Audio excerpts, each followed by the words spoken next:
여러분 혹시 이런 경험 있으신가요? 위기 상황에서 갑자기 누군가 나타나서 절묘한 타이밍에 손을 내밀어 주더라. 이런 일이 한두 번이 아니라 반복된다면 그건 우연이 아니라 사주에 새겨진 특별한 축복일 수 있습니다. 실제로 귀인의 도움을 받는 사주 구조를 가진 분들은 본인은 몰라도 주변에서 먼저 알아보고 자연스럽게 밀어주고 챙겨주는 일이 평생 반복됩니다. 오늘은 바로 그 비밀, 어디를 가든 사람들이 먼저 도와주는 귀인 운이 폭발하는 사주 구조 3가지를 명리학 원리로 정확히 풀어드리겠습니다. 그럼 본격적으로 평생 귀인 운 폭발하는 사주 특징에 관해 하나씩 구체적으로 말씀드려 보겠습니다. 첫 번째는 바로 천을귀인이라는 특별한 별이 사주 안에 자리 잡고 있는 구조입니다. 천을귀인이라는 건 태어난 날을 기준으로 특정한 위치에 배치되는 하늘의 도움별이라고 보시면 되는데요. 예를 들어서 갑이라는 날에 태어나신 분은 축이나 미라는 글자가, 을이라는 날에 태어나신 분은 자나 신이라는 글자가 사주 어딘가에 자리하고 있으면 그게 바로 천을귀인입니다. 이 별이 어디에 있느냐에 따라서 도움받는 방식이 조금씩 달라지는데요. 특히 태어난 달을 나타내는 자리나 태어난 날을 나타내는 자리에 이 별이 있으면 평생 누군가의 후원과 도움을 받으며 사는 정말 복받은 구조라고 볼 수 있습니다. 그런데 단순히 그 글자만 있다고 무조건 귀인의 도움을 받는 건 아니에요. 그 글자가 힘을 제대로 쓸 수 있는 환경이 되어야 하거든요. 뿌리가 튼튼하게 박혀 있어야 그 나무가 열매를 맺는 것처럼 천을귀인도 주변 환경이 받쳐줘야 실제로 도움이 현실화됩니다. 월지라고 부르는 태어난 달 자리에 천을귀인이 있으면 직장이나 사회생활에서 상사나 선배가 먼저 나서서 밀어주는 경우가 정말 많아요. 심지어 내가 부탁하지 않았는데도 알아서 기회를 만들어주거나 중요한 자리에 추천해주는 일이 반복됩니다. 그리고 이 천을귀인이 나를 키워주고 가르쳐주는 기운과 함께 있으면 더 강력해지는데요. 학문이나 배움을 상징하는 기운이 천을귀인 옆에 자리하면 평생 좋은 스승을 만나고 그 스승 덕분에 인생이 확 바뀌는 경험을 하게 됩니다. 어떤 분들은 저는 그런 별이 있는지 잘 모르겠는데요 라고 말씀하실 수 있어요. 하지만 천을귀인은 태어난 날짜만 정확하게 알면 누구나 확인할 수 있는 구조입니다. 전문가에게 사주를 한번 확인받으시면 내 사주 어디에 어떤 귀인이 자리하고 있는지 명확하게 알 수 있어요. 그렇다면 천을귀인이 있을 때 그 힘을 더 잘 쓰려면 어떻게 해야 할까요? 첫 번째는 내가 먼저 사람들에게 도움을 주는 사람이 되는 겁니다. 귀인의 기운은 받기만 하는 사람에게는 오래 머물지 않거든요.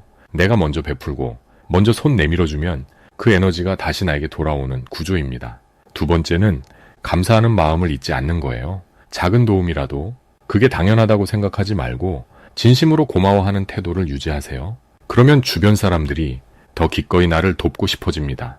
천을귀인이 있는 사주는 위기의 순간마다 정말 신기하게 누군가 나타나서 문제를 해결해주는 경험을 반복하게 됩니다. 그건 우연이 아니라 태어날 때부터 하늘이 준 선물이니까요.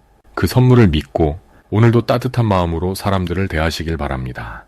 다음으로 두 번째는 바로 나를 보호하고 지혜를 주는 기운이 사주 안에 균형 있게 자리 잡은 구조입니다. 이게 무슨 말이냐면 사주에는 나를 생해주는, 그러니까 나를 도와주고 키워주는 오행이 있는데요. 이 기운이 나한테 엄마처럼, 선생님처럼, 보호자처럼 작용하는 겁니다.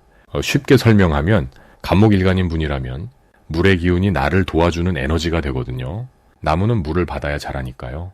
이런 식으로 나를 키워주는 기운이 월에 있거나 시간에 자리하고 그 기운이 뿌리를 든든하게 내리고 있으면 평생 누군가의 후원을 받는 인생이 됩니다. 근데 여기서 중요한 게 이 기운이 너무 많아도 안 되고 너무 없어도 안 된다는 거예요. 적당히 있어야 합니다. 너무 많으면 오히려 의존적이 되거나 스스로 판단을 못하고 누군가한테 계속 기대려고만 하는 성향이 생기거든요. 그래서 균형이 중요합니다. 나를 보호해주는 기운이 적당히 있으면서 동시에 직관적으로 위기를 미리 감지하는 능력까지 있으면 이 사람은 정말 귀인을 잘 만나고 또 위기 상황에서 누가 먼저 손을 내밀어 줍니다. 특히 일지, 그러니까 내 배우자 자리에 이 보호해주는 기운이 있으면 결혼 후에 배우자가 평생 나를 든든하게 밀어주는 그런 구조가 완성되는 거예요. 어떤 분들은 이렇게 말씀하실 수 있어요. 근데 나는 사주를 봤는데 그런 기운이 없던데요. 그럼 평생 귀인 못 만나는 건가요? 아닙니다. 사주는 타고난 구조지만 운에서 보완이 됩니다. 지금 원국에 없어도 10년마다 바뀌는 대운이나 매년 바뀌는 세운에서 나를 도와주는 기운이 들어오면 그 시기에는 귀인을 만나고 도움을 받을 수 있거든요. 그럼 이 기운을 어떻게 더 잘 쓸 수 있을까요? 첫 번째는 내가 먼저 누군가를 도와주는 사람이 되는 겁니다. 귀인은 일방적으로 받기만 하면 끊깁니다. 내가 먼저 베풀고, 먼저 손 내밀고, 먼저 도움이 되는 사람이 되면 자연스럽게 주변에 좋은 사람들이 모입니다. 두 번째는 학습과 성장에 꾸준히 투자하는 겁니다. 나를 도와주는 기운은 지식, 배움, 정신적 성숙과도 연결되거든요. 책을 읽거나 좋은 강의를 듣거나 멘토를 찾아가는 행동 자체가 이 기운을 활성화시킵니다. 결국 귀인운이란 건 그냥 하늘에서 뚝 떨어지는 게 아니라 내 사주 안에 그런 구조가 있고 거기에 내 행동이 더해질 때 비로소 현실에서 작동하는 겁니다. 지금 주변에 나를 도와주는 사람이 있다면 그건 우연이 아니라 사주 안에 이미 그 씨앗이 심어져 있었던 거예요. 마지막 세 번째는 바로 월덕귀인과 천덕귀인이 사주 원국에 함께 존재하는 복받은 구조입니다. 이 두 귀인이 함께 있다는 건 하늘과 땅의 덕을 동시에 받는다는 뜻인데요. 쉽게 말하면 위기 상황이 오기 전에 자동으로 보호막이 쳐지는 그런 사주 구조라고 보시면 됩니다. 월덕귀인은 태어난 달을 기준으로 정해지는 특별한 별인데요. 예를 들어 봄에 태어났다면 특정 글자가, 여름에 태어났다면 또 다른 글자가 월덕귀인이 되는 시기입니다. 여기에 천덕귀인까지 겹치면 사고나 재난에서 신기하게 빠져나가는 그런 일들이 반복됩니다. 실제로 이런 사주를 가진 분들은 교통사고가 날 뻔한 순간 차가 스치고 지나가거나 큰 손해를 볼 뻔한 계약이 마지막에 취소되면서 오히려 더 좋은 기회가 오는 그런 경험들을 자주 하세요.